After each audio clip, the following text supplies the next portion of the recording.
Bom dia, sou Cláudia Bock, mais uma vez estamos aqui na TV ABCD com o nosso programa Logcomex, que vai ao vivo todas as sextas-feiras, das 11 ao meio-dia, trazendo assuntos sobre logística e comércio exterior, assuntos tão importantes para o desenvolvimento do nosso país.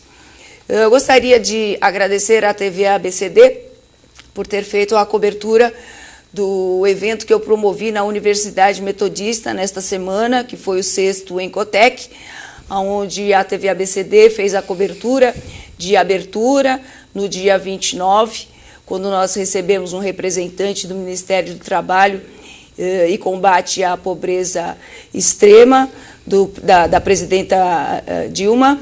E na terça-feira nós tivemos um talk show onde eu comandei e recebemos 4 convidados exatamente para falar sobre a infraestrutura logística e os novos eventos no Brasil, Copa, Olimpíadas, grandes shows, e foi um sucesso.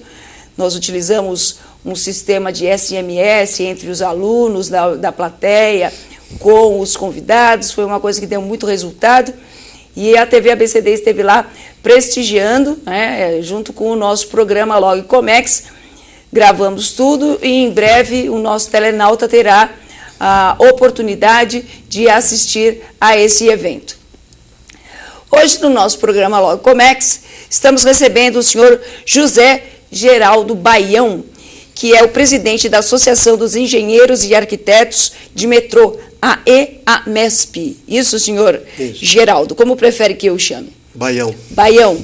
Senhor Baião, então, gostaria de agradecer a sua participação no nosso programa, por ter aceito o nosso convite. Gostaria que o senhor desse seu bom dia ao nosso telenauta, por gentileza. Bom dia a todos, e agradeço o convite da TV ABCD por essa oportunidade de poder estar falando sobre os sistemas metroferroviários para o transporte de passageiros sob trilhos. O senhor Baião, ele é graduado em Engenharia Mecânica pela FEI, pós-graduado em Administração pela USP, e já foi gerente de Fabricação e Engenharia Industrial na Vilares, ingressou na Companhia Metropolitana de São Paulo em 88, já foi coordenador de desenvolvimento na gerência de manutenção, foi vice-presidente do Instituto de Engenharia e atualmente é membro do Conselho Consultivo, é isso? Sim. É conselheiro da Câmara especializada em Engenharia Mecânica e Metalúrgica do CREA, membro do Conselho Diretor da Associação Nacional de Transportes Públicos, ANTP, membro do secretariado do MDT, Movimento Nacional pelo Direito do Transporte, e membro do Conselho Editorial da revista Ferroviária, além de presidente da Associação dos Engenheiros e Arquitetos de Metrô. Senhor Baião, o senhor vem até num momento bem propício aqui, né, no nosso programa. Eu acabei de falar da questão aí também dos eventos que nós vamos ter no futuro, aqui no país e na cidade de São Paulo. E esse é um tocante muito forte também para vocês desse setor, porque muita gente vem só debatendo a questão de estádios, a questão de portos, aeroportos, e como é que vai ficar o deslocamento dessas pessoas, né, de um ponto a outro, como é que isso vai funcionar. Mas nós vamos debater isso durante o nosso programa. Eu gostaria que o senhor começasse falando sobre a 17ª Semana de Tecnologia Metroferroviária, que terá início no dia 13 de setembro e vai até o dia 16 de setembro no Centro de Convenções Frei Caneca, é isso? Isso, em São Paulo. Gostaria que o senhor falasse um pouquinho, aproveitasse e convidasse as pessoas a participar desse evento. Bom, primeiramente eu queria esclarecer aos seus internautas o que é a EAMESP. É uma associação de representação profissional que foi fundada em 1990 por vontade dos engenheiros e arquitetos da Companhia do Metrô de São Paulo. Hoje é uma entidade que atua no setor metroferroviário de forma mais abrangente no país inteiro. E hoje nós temos associados em outros estados da federação também. E essa 17ª Semana de Tecnologia ela é fruto de um esforço já na década de 90, exatamente em 95, quando realizamos a primeira edição, onde não havia recursos financeiros para investimento no setor metroferroviário. E os profissionais, já com uma certa experiência vivenciada na implantação das linhas 1 e 3 do metrô de São Paulo, não tinham como aplicar o seu conhecimento naquela oportunidade. Então, a Semana de Tecnologia nasceu para juntar os esforços dos profissionais, mais da iniciativa privada, particularmente o Sindicato das Empresas de Transporte de Equipamentos Metroferroviários, e assim como a Associação Brasileira da Indústria Ferroviária, para que nós juntos retomássemos essa discussão de expansão e ampliação da rede metroviária. Esse foi de forma que nasceu a Semana de Tecnologia. Hoje, ela abrange praticamente todas as operadoras do país.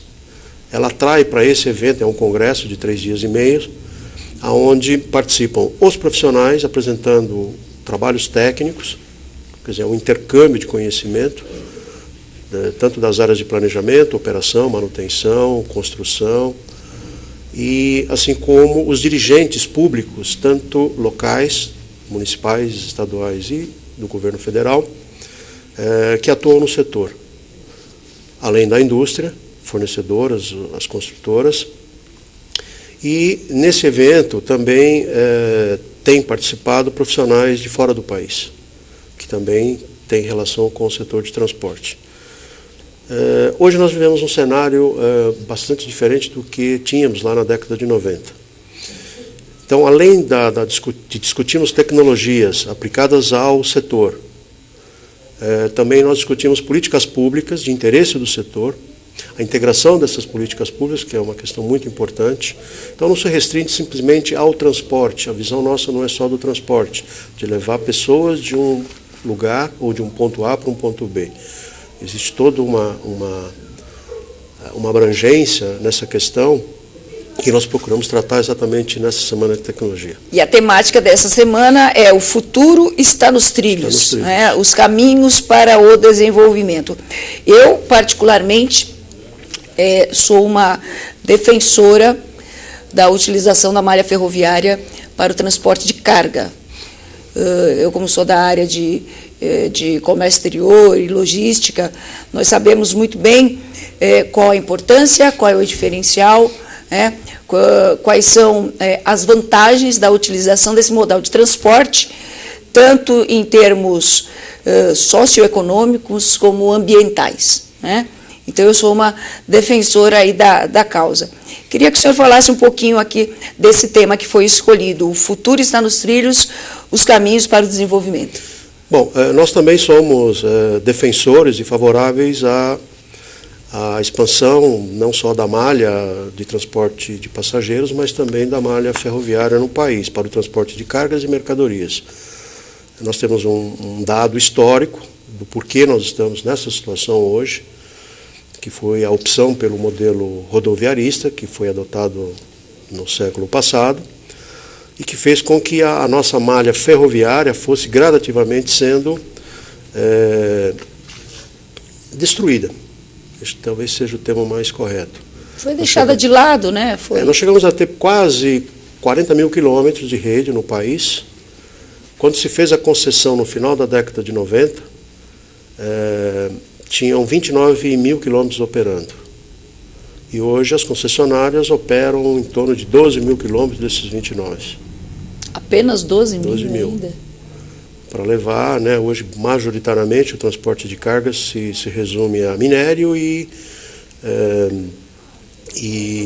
a parte de grãos, né? E como a fronteira agrícola no país, cada vez ela mais foi indo para dentro do país, né, na região centro-oeste, então essa carga ficou cada vez mais distante dos portos. Então hoje, além da ampliação dessa malha e da interconexão que é necessária, nós precisamos também retomar o transporte de passageiro a longa distância, que deixou de existir no país. As pessoas que nasceram nas últimas 3 décadas não sabem o que é andar de trem no país, de uma cidade para outra. Então é um transporte de passageiro que utilizava essa malha ferroviária no passado. É lógico que hoje essas ligações, né, os trens regionais, eles requerem malhas mais modernas, trechos mais, ligações mais retas, para que esse modo seja mais competitivo em relação ao rodoviário. Então, tanto a questão do transporte de passageiros, quanto o transporte de cargas e a logística de cargas, serão tratados nessa Semana da Tecnologia também. Então, acho que é uma oportunidade para aqueles que têm interesse, né, em ambos os modos de transporte, tanto de passageiros quanto de carga, para participarem e assistirem os debates. Esse encontro ele é aberto a quem se destina? Como eu disse, ele é aberto a todos que têm interesse nessa questão do transporte. Ele tem um foco, como eu disse, para os profissionais. As inscrições foram abertas já em junho. É um evento que nós o realizamos com esforço e de parceria com a iniciativa privada também. Mas ele tem uma feira paralela, pequena, onde essas empresas do setor divulgam seus serviços e seus produtos e que ajuda, de certa forma, na realização do evento. Então, ela está aberta a todos que tiverem interesse. É só entrar no nosso site, a inscrição pode ser feita pela internet. É gratuita a participação? Ela foi gratuita para os associados até o dia 12/8. Até agora, o final de agosto, ela já tem uma certa parcela e no local do evento, né, a partir do dia 13, é um valor um pouco maior. Mas eu posso te dizer que são valores simbólicos, comparado a vários congressos e seminários que ocorrem no país. Eu diria que são desprezíveis. Nós damos ênfase também à participação dos estudantes, então para eles também tem uma taxa muito simbólica, diferenciada, pelo interesse que nós temos em difundir a tecnologia metroferroviária e o transporte público dentro das escolas, tanto de engenharia quanto de arquitetura. Porque é um setor que está com bastante demanda e requer profissionais. E que as escolas não formaram profissionais específicos para o setor, assim como os recém-formados não têm a experiência necessária para atender essa demanda. Então, hoje, tanto os planos de expansão quanto de modernização, principalmente no estado de São Paulo, eles estão sendo tocados por profissionais que se formaram na década de 70, por exemplo, porque na década de 80 e 90 nós tivemos o grande problema da paralisação dos investimentos e, portanto, não havia atração para os profissionais. Não atraía o mercado, né, não atraía os profissionais que foram trabalhar em outras áreas, principalmente no setor financeiro. Quais são os nomes que estarão no evento, participando dos debates, na plenária, em mesas? Olha, nós teremos o evento, hoje a grade dele é composta por 44 trabalhos técnicos e 13 painéis. O painel de abertura será feito pelo Oscar Motomura, que eu considero o papa da gestão estratégica no país, da Manaquei, que falará sobre excelência futura. Nós teremos a participação do diretor-geral da NTT, o Bernardo Figueiredo, em 2 painéis, um deles tratando dessa questão da carga, da logística, e, né, que envolve o custo do Brasil. E num segundo painel que nós vamos tratar dos trens regionais. Nós teremos a participação também do deputado Vanderlei Macris, deputado da Câmara Federal, e ele é membro da Comissão de Viação e Transportes da Câmara Federal. Nós convidamos também, e deverá participar, o Ministério das Cidades, a Secretaria Nacional de Mobilidade, Trânsito e Transporte, o IPEA. Teremos um painel que vai tratar da questão do efeito, né, que o transporte público faz, né, em cima da questão do meio ambiente, né, e as suas consequências em termos de saúde, etc. Então nós vamos ter a participação do Dr. Paulo Saldiva, do vereador Gilberto Natalini. Nós teremos também uma participação importante do BNDES e E temos algumas outras confirmações de participantes que estão ocorrendo nesse momento, porque nós fechamos o programa oficial hoje, né? E ele já está sendo divulgado paulatinamente, à medida que ele vai estar sendo composto, mas hoje é a data de corte para fechamento do programa oficial. Então essas são algumas das figuras e personalidades do setor que vão participar, além do secretário de Transporte Metropolitano, Dr. Jurandir Fernandes, o presidente da Companhia do Metrô de São Paulo, o Sérgio Aveleda, da CPTM também, o Mário Bandeira, o secretário de Transporte de São Bernardo do Campo, o Oscar, estarão participando desse evento também. O Oscar, no caso, irá participar de um painel que nós vamos abordar a integração das políticas públicas. Senhor Baião, teremos que fazer agora um rápido intervalo e voltamos já para debater um pouco mais a respeito da questão metroferroviária.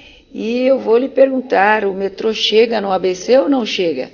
Logo, logo, após o nosso intervalo. Fiquem conosco e mandem as suas perguntas. Até já.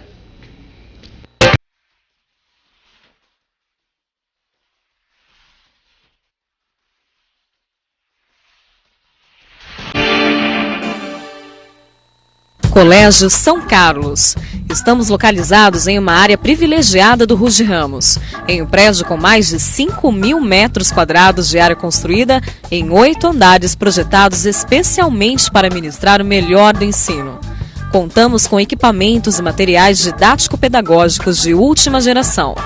Possuímos laboratórios de informática, robótica, química, física, ciências e biologia bem equipados.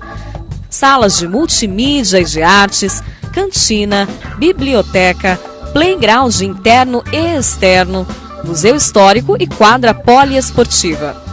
A coordenação pedagógica e a equipe de professores são preparados com cursos de graduação, pós-graduação e cursos específicos, garantindo aos alunos alto grau de aproveitamento escolar.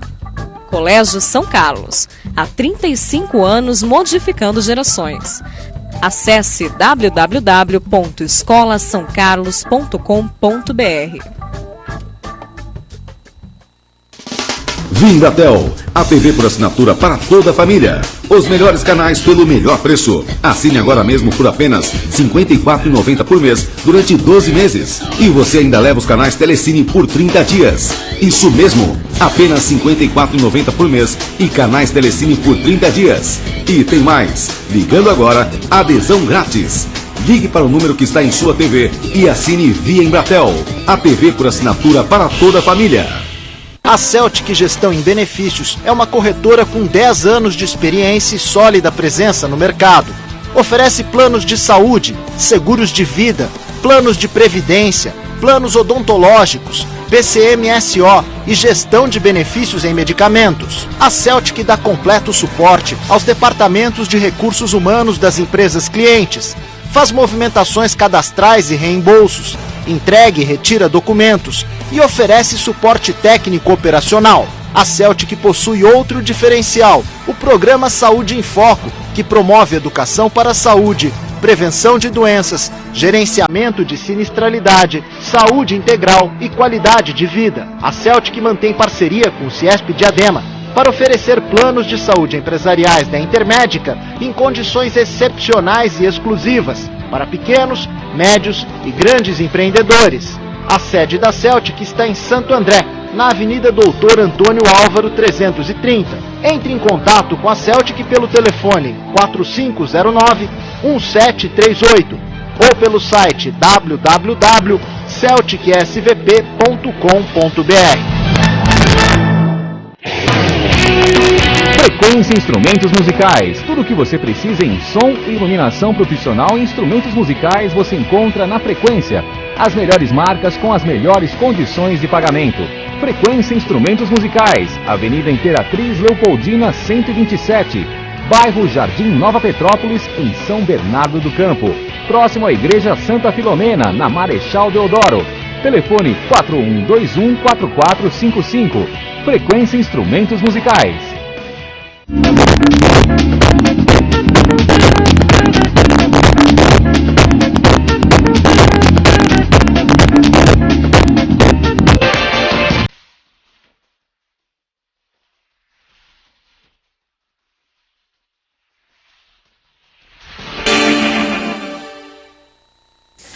Estamos de volta com o nosso programa Log Comex, hoje recebendo o senhor José Geraldo Baião, presidente da Associação dos Engenheiros e Arquitetos de Metrô. E no bloco anterior, o senhor Baião estava falando sobre os participantes, né, da 17ª Semana de Tecnologia Metroviária, e ele falou a respeito de alguns participantes e citou o BNDES. O BNDES é o Banco Nacional de Desenvolvimento Econômico e Social, e que dá suporte, né, financeiro para o desenvolvimento de vários setores no país. E aí eu perguntei para ele, vou perguntar agora ao vivo, para que ele possa responder para todos vocês, nessa questão de investimento, quanto foi contemplado, né, esse segmento no PAC 1, no PAC 2, investimentos vindos do próprio BNDES, o Brasil Novo, como é que está toda essa questão de investimentos por parte do governo federal e também por parte do governo estadual, para realmente nós pegarmos aí o caminho do desenvolvimento, como o senhor chamou aqui na semana, né, deste segmento?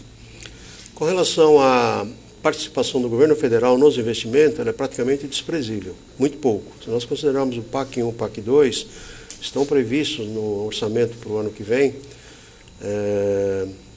praticamente 17 bilhões de reais, dos quais 13 bilhões e 700 são para habitação, uns 2 bilhões e 500 para saneamento, e o restante distribuído entre várias rubricas, e uma delas é metrô, e desses 17 bilhões, tem 300 milhões apenas destinado ao transporte metroferroviário, e que são aqueles operados pelas operadoras, né, do sistema CBTU, que está vinculado ao Ministério das Cidades. Então isso é praticamente nada. Então nós não temos uma participação efetiva do governo federal nessa questão. O governo estadual, principalmente o de São Paulo, é que vem puxando todo esse processo com investimento pesado, já desde 2007, e nós temos um horizonte que nós podemos chegar até 2020.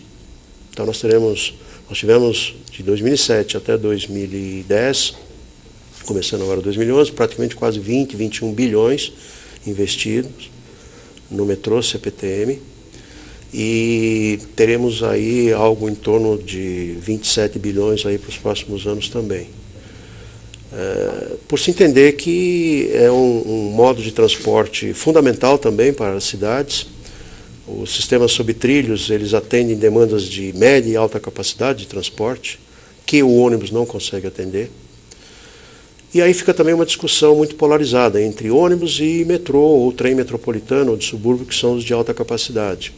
Como nós perdemos toda aquela cultura do transporte ferroviário na cidade, nós desmontamos todas as redes de bonde que existiam na cidade, os sistemas de média capacidade acabaram sendo relegados, não são conhecidos para serem aplicados no país, como os VLTs, os VLPs, os monotrilhos, que são os modos que atendem esse segmento da média capacidade.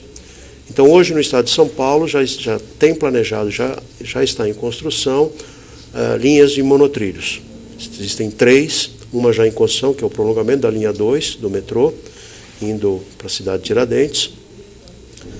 A segunda é a ligação do aeroporto de Congonha com a rede metroferroviária, a futura linha 5 do metrô e a linha 9 lá da CPTM na estação Morumbi. E uma linha aqui na região do ABC, que é um projeto da Prefeitura de São Bernardo, prevendo a ligação, numa primeira etapa, do Paço Municipal com a estação Tamanduateí, do metrô, e lá ela se integraria com a linha 2 do metrô e a linha 10 turquesa da CPTM. E numa segunda fase, ligando o bairro aí de Alvarenga ao Paço Municipal. É um projeto que tem uma extensão de 20 quilômetros aproximadamente. Essa primeira fase são uns 14 quilômetros e meio, mais ou menos, e os restante esse trecho de Alvarenga ao Paço. Então, o monotrilho é um novo modo de transporte que atende essa média capacidade de transporte. O material rodante no monotrilho é um veículo semelhante, é um equipamento metroviário, né? Só que a tração é feita através de pneus, pneumático. Ele funciona elevado, aproveita centros de avenidas ou regiões de vale, funciona a 15 metros em média de altura, o veículo é apoiado sobre vigas. Então a própria viga é o trilho, por isso chamado monotrilho. Eu tenho aqui, inclusive, algumas perguntas que eu gostaria que o senhor respondesse dos nossos telenautas. Vamos lá, aqui temos o do Felipe. Muito obrigada pela participação, Felipe. Em termos globais, quanto o Brasil está atrasado em tecnologia sobre trilhos? Tanto para o transporte de passageiros quanto para o transporte de carga. Eu diria que o país, nós não podemos colocar isso na questão do tempo, nós temos que olhar os modos de transporte. Então nós temos aí o transporte de cargas, o transporte de passageiro com esses diferentes modos. Então em termos de tecnologia metroviária e de trem metropolitano, nós sempre estivemos up-to-date, né, quer dizer, atualizados. A própria companhia do metrô possui um corpo técnico de excelente nível e que tem uma interlocução mantida ao longo dos anos com os principais operadores do mundo. O metrô de São Paulo é o único na América Latina que pertence ao grupo do Comet.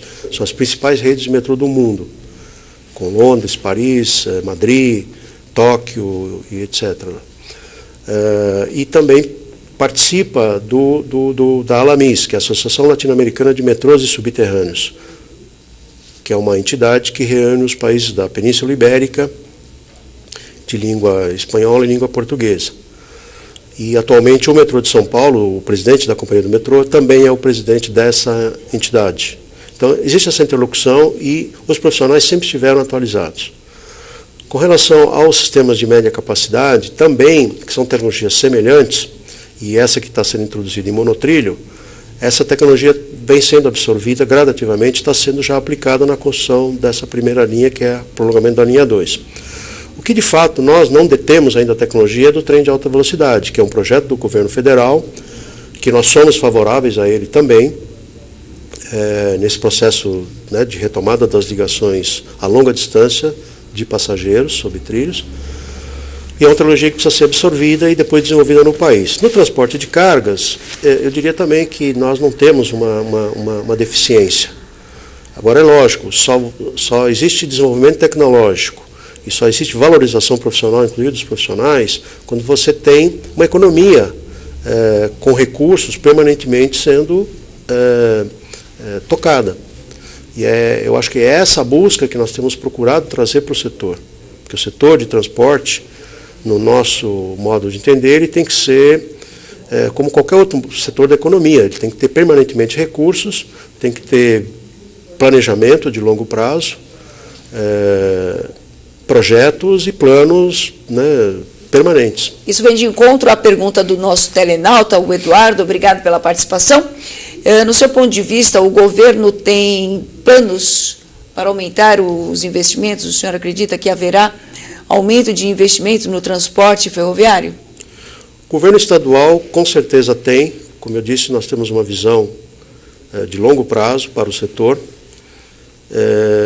No âmbito federal, existem 6 sistemas operando no país, 5 deles ligados ao sistema CBTU, no Ministério das Cidades, e o 6º é a Transurb em Porto Alegre, que depende de investimento e verbas do governo federal, e como eu disse, elas são muito insignificantes. Escassas.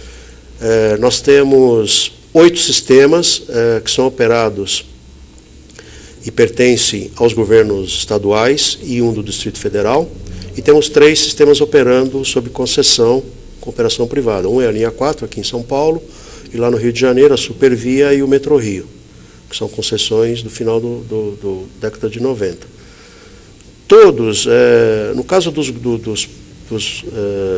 sistemas públicos, o grande problema, primeiro foi a falta de recursos financeiros, como eu disse, lá na década de 80 e 90. Então, as crises financeiras e econômicas, tanto mundiais quanto no país levaram a esse cenário, além daquela opção rodoviarista que eu comentei. Mas o endividamento também público, né, da cidade, dos municípios, quando eles equacionaram a sua dívida com o governo federal, eles ficaram impedidos de captar novos financiamentos. Então o BNDES, que é um dos agentes financeiros, né, e principal agente financeiro para a infraestrutura no país, e assim como o Banco Mundial e o BID, apesar de terem recursos, não podiam emprestar, porque os governos não podiam captar novos empréstimos pelo endividamento. Tinha até uma relação dívida-receita que os governos tinham que cumprir, tinha que ser decrescente a partir do momento que se equacionou a dívida, e tinha que atingir o nível, a relação 2.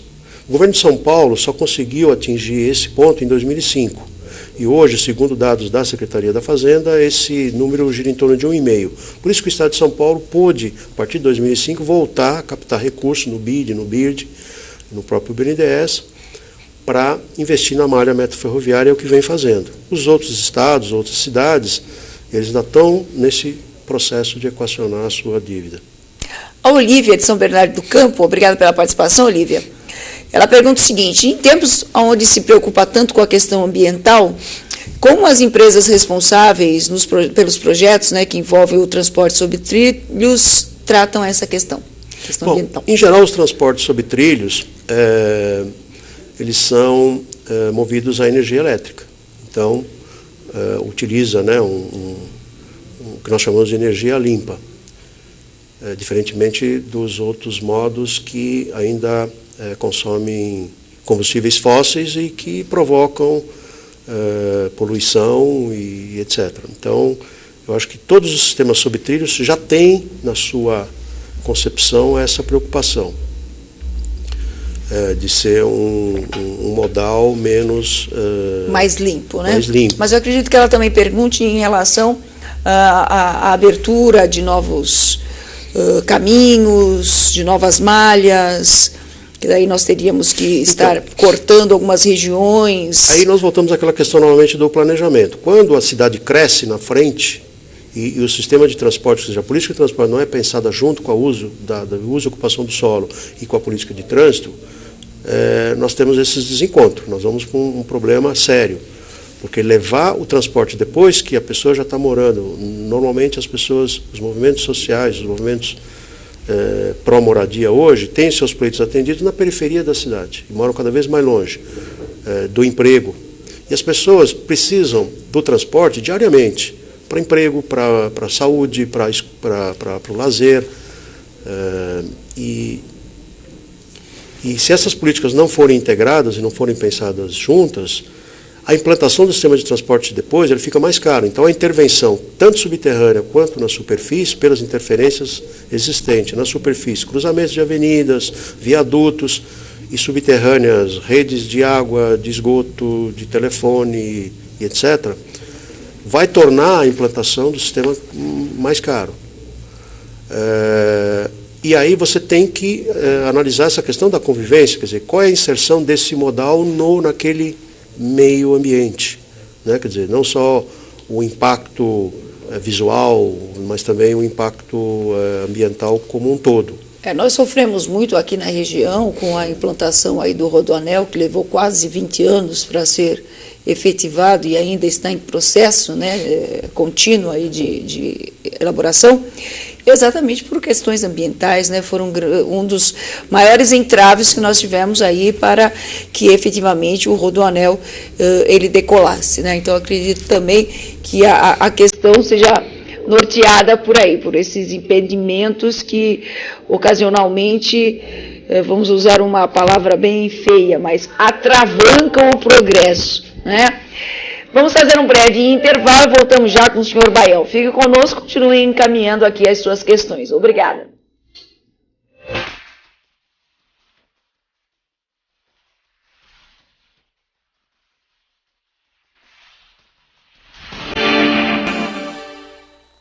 A mágica nos faz sonhar, e através deste sonho, amamos a cada brilho no olhar. E nesta magia de amar, construímos nossas famílias e amigos, saboreando a vida a cada dia. história da sua família vem há 60 anos construindo a história do maior restaurante do Brasil. São Judas Tadeu Demarque, onde você comemora a vida. Frequência Instrumentos Musicais. Tudo o que você precisa em som e iluminação profissional e instrumentos musicais você encontra na Frequência. As melhores marcas com as melhores condições de pagamento. Frequência Instrumentos Musicais, Avenida Imperatriz Leopoldina 127, bairro Jardim Nova Petrópolis, em São Bernardo do Campo. Próximo à Igreja Santa Filomena, na Marechal Deodoro. Telefone 4121-4455. Frequência Instrumentos Musicais. Venha conhecer a melhor escola de equitação de São Paulo. Oferecemos excelência profissional para capacitar atletas de todas as idades. Levamos até você um ambiente familiar repleto de conforto e comodidade. Garantimos cuidados e carinho especiais para nossos cavalos. Agende uma visita através do telefone 011 4396 3004.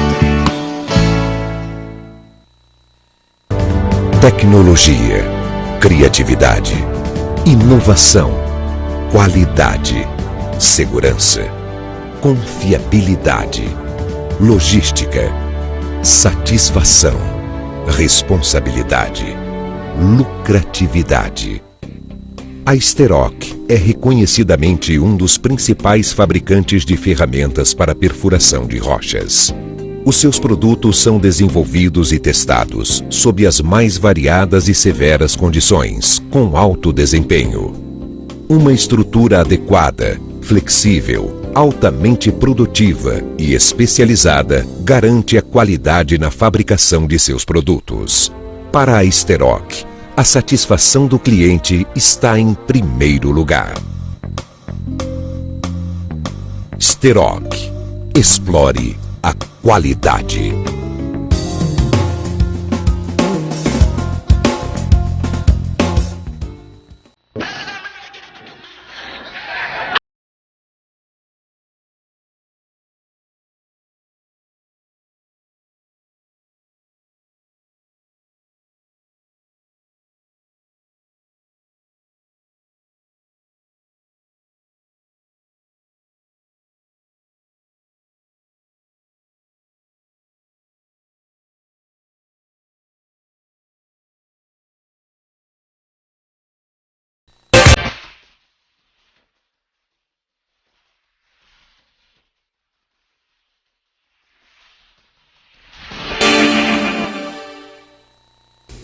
Estamos de volta com o nosso programa Log Comex, hoje recebendo o senhor José Geraldo Baião, que é o presidente da Associação dos Engenheiros e Arquitetos do Metrô. Senhor Baião, as perguntas não param de chegar. Isso é um ótimo motivo aqui para comemorarmos, né? Além do assunto ser muito interessante, o prestígio do nosso programa também o é. Porque a quantidade de e-mails aqui, infelizmente, não vamos poder nem atender a todos. Estamos aqui selecionando um pouquinho as questões. Eu vejo 2, 3 que são parecidas, faço uma, espero que todos estejam sendo atendidos. Mas temos aqui, senhor Baião, mais uma pergunta, que é a seguinte: qual a importância da troca de informações com outros países, como um exemplo que acontece nas feiras e convenções? Como o Brasil é visto por outros países na questão da tecnologia metroviária? Se nós considerarmos tanto a Ásia, né, quanto a Europa, onde as tecnologias dos diversos sistemas, eu falei há pouco tempo do trem de alta velocidade também, elas estão muito mais avançadas do que nós temos aqui. Temos trem-bala na China andando a 380 km por hora, quase? Por aí. A Ásia realmente ela foi pioneira. O Japão, né, em 1964, implantou a sua primeira linha. Depois a Europa, na França, em 82, a segunda. Então, nós estamos praticamente quase 40 anos atrasados em relação à implantação de um trem de alta velocidade. Esse é um dos motivos pelo qual eu defendo a implantação. Um motivo primeiro histórico. Segundo, como nós somos de uma entidade de representação profissional, é uma oportunidade para absorver essa tecnologia e depois desenvolvê-la no país. Quais são as dificuldades para a implantação de um trem de alta velocidade? Porque nós temos aqui uma dimensão territorial continental, né? Tudo para utilizar esse meio de transporte com uma profusão muito grande. Quais são ainda os entraves, o porquê de tanta burocracia? Tudo bem, sabemos aí que se privilegia muito a questão do transporte rodoviário, nós sabemos agora que o transporte aéreo ganhou asas efetivamente, né, e caiu no gosto popular, ou seja, não é só mais classe A e B que anda de avião hoje, né? Nós estamos vendo a classe C e a classe D também se deslocando com uma grande facilidade de avião. Mas aí a gente entra também na questão do custo-benefício.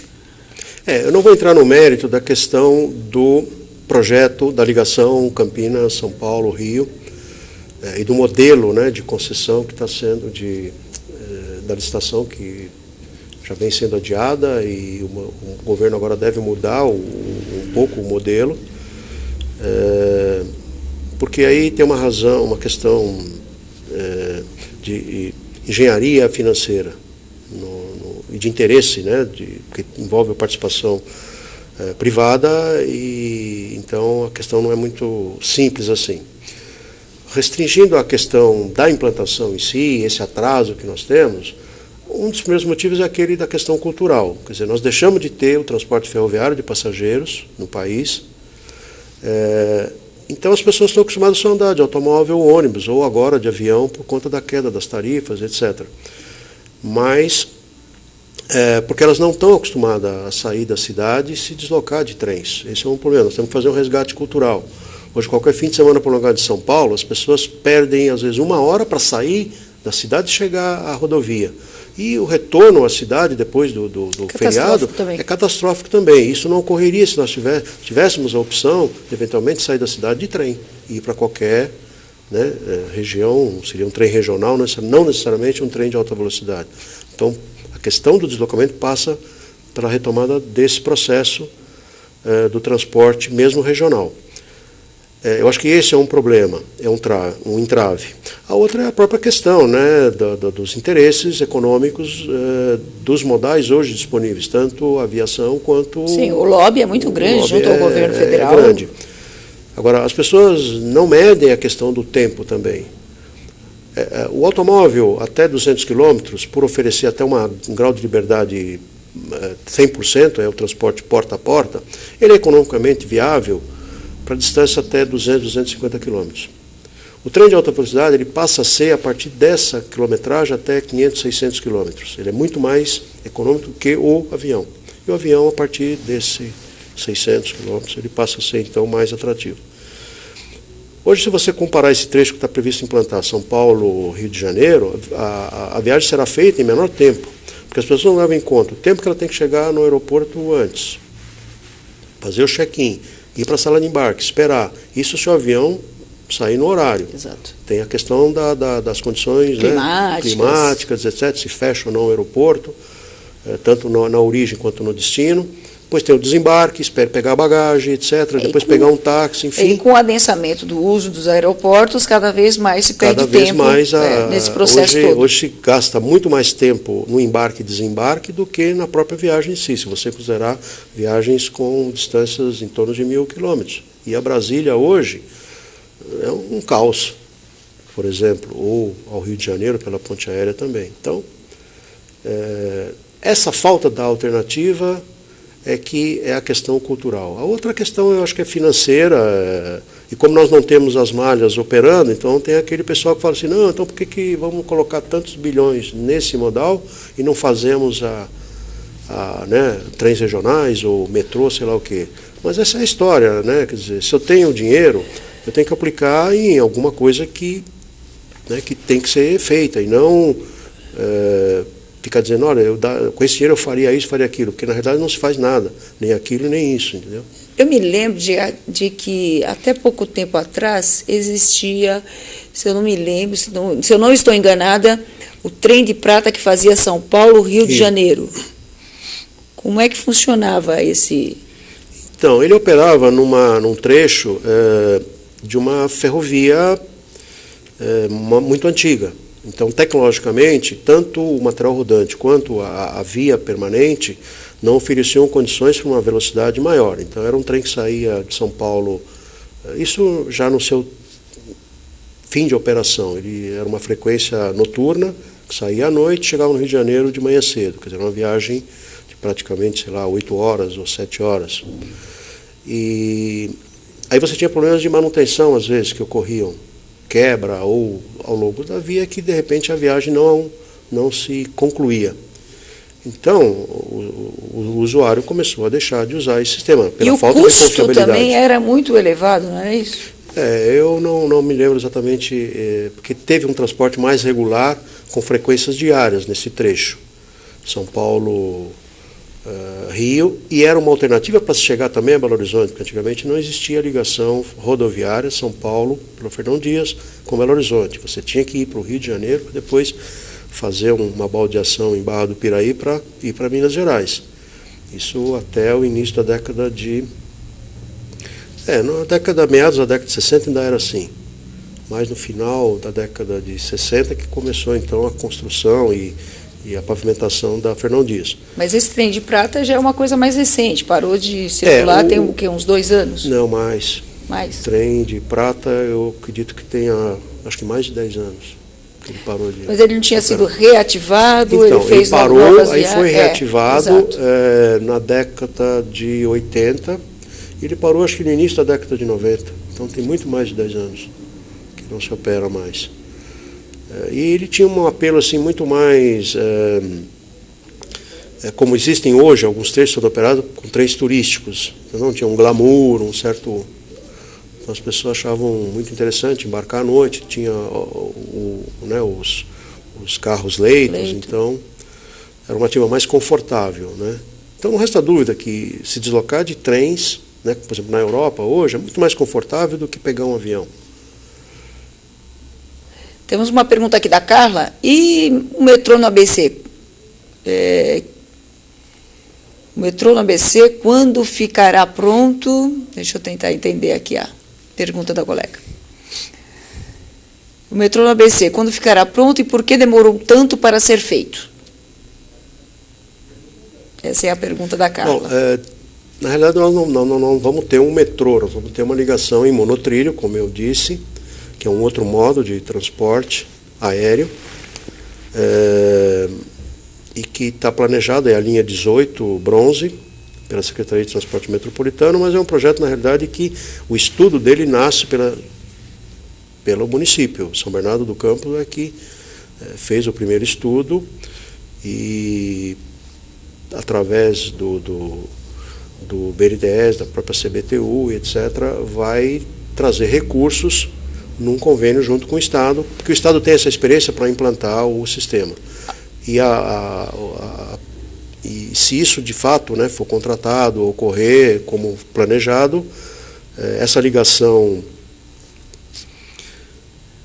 Paço Municipal até a estação Tamanduateí deverá estar pronta em 2015. A Lígia, ela pergunta, o aerotrem é um benefício para nós? Deixa eu entender, o aerotrem, se ela considera o monotrilho como um aerotrem, acredito dependendo que sim. da demanda, sim. Porque existe um outro sistema também aéreo, que é lá do Rio Grande do Sul, que a propulsão é com ar, né? Então, aí é questão de demanda, são estudos de demanda que levam à adoção do modal. No caso, essa ligação aqui no ABC, ela deve estar girando em torno de 20 a 25 mil passageiros por hora sentido, que está exatamente de acordo com o modo que se pretende adotar. Porque metrô, como eu disse, já começa acima de 40 mil e chega até a 70, 60, 70 mil passageiros por hora sentido. Então a demanda no estudo, né, é um dos parâmetros básicos para definir o modo a ser implantado. A Karina, ela pergunta se a logística para essas novas linhas será muito complexa. Eu diria que não, porque hoje a expansão metroferroviária está levando ao conceito de rede, a integração dos diversos modos, inclusive do pneu, né, nos terminais, porque é aí que nós vamos ter a mobilidade. As pessoas vão se deslocar com muito mais rapidez, quando ela tem essa opção de interconexão entre as redes. Então é a integração física e tarifária que nós chamamos. Então a pessoa com, às vezes, uma única tarifa, ela, hoje em São Paulo, se desloca com um bilhete único, usando um ônibus, ou um trem, um ônibus e um metrô, e tem integração entre as linhas de metrô e CPTM em determinadas estações. Então hoje uma pessoa pode sair na Zona Sul Interlagos e chegar a Itaquera pagando uma única tarifa, né, transferindo-se de uma rede para outra. Então, eu acho que essa visão é muito importante, ela que tem que ser vista como um grande benefício para a população. Então você tem um barateamento da viagem e, ao mesmo tempo, a possibilidade de fazer viagens com tempos muito menores do que se faz hoje. Vou ler aqui a última pergunta da Bruna, que ela fala: em relação a quilômetros de linha de metrô, o Brasil é o que tem menos em comparação ao mundo. Será que um dia vamos chegar a ser um dos maiores? Por que tanta dificuldade para atingir o patamar dos grandes? Bom, as principais cidades do mundo, elas começaram as suas redes de metrô. A primeira foi Londres, no final do século XIX. Depois veio Paris, já no comecinho do século XX. E a grande maioria se implantou no século XX. Na América do Sul, Buenos Aires é a primeira rede de metrô, e eu acredito que foi em 2015 ou 2017. A grande maioria dos metrôs no mundo começaram a aparecer a partir da década de 70, em função das próprias crises do petróleo que começaram a ocorrer. Então, o que ocorre em relação ao mundo, quando nós comparamos São Paulo, por exemplo, que foi a primeira rede a ser implantada, é que a maioria são capitais dos países. Nós temos Madrid, Londres, Paris, onde o governo federal sempre ajudou a implantar e investiu. E não é o caso nosso. Nós não somos a capital do país. Então o governo federal participou no início, na implantação da primeira linha do metrô, a linha 1 azul, e nunca mais participou. Quando eu falo participar, não é o empréstimo do BNDES, porque é um dinheiro que tem que ser pago. Quando o governo do estado vai lá e capta esse recurso, ele vai ter que pagá-lo. O que eu digo é dinheiro do orçamento da União, que deveria também estar ajudando, não só São Paulo, mas todas as cidades, a resolver as suas soluções de transporte. Então, tem que haver uma participação também do município, e conjuntamente com o poder estadual, além da iniciativa privada, quando possível e necessário. Eu agradeço ao senhor José Geraldo Baião a sua participação no nosso programa Logo Comex, e vou deixar aqui já um convite para que o senhor retorne após a semana, certo? Para que façamos um balanço e possamos também atender o resto das questões aqui, que são inúmeras e nós não conseguimos atender, e entrar também no caso aí dos grandes eventos que nós teremos no Brasil, né? Como é que vai ficar toda essa movimentação, o transporte das pessoas. Mais uma vez eu agradeço a sua presença, gostaria que o senhor se despedisse do nosso telenauta, por favor. Bom, eu queria dar uma boa tarde a todos os internautas que se mantiveram interesse no tema. Agradecer a oportunidade de estar presente aqui hoje, estar falando um pouco do setor, e espero que aqueles que tenham de fato interesse nos temas aqui abordados, que participem da Semana de Tecnologia, e será um prazer atendê-los numa nova oportunidade. Muito obrigado. Eu que agradeço. Mais uma vez, então, agradeço ao telenauta a participação no nosso programa Log Comex, e estejam conosco todas as sextas-feiras, das 11 ao meio-dia, ao vivo. Se tiverem alguma questão, podem encaminhar para o meu e-mail, bocconsulting@hotmail.com.br. Visitem também o meu site, bocconsulting.com.br, e estamos à disposição de vocês. Um grande abraço e até a próxima sexta-feira. Bom final de semana.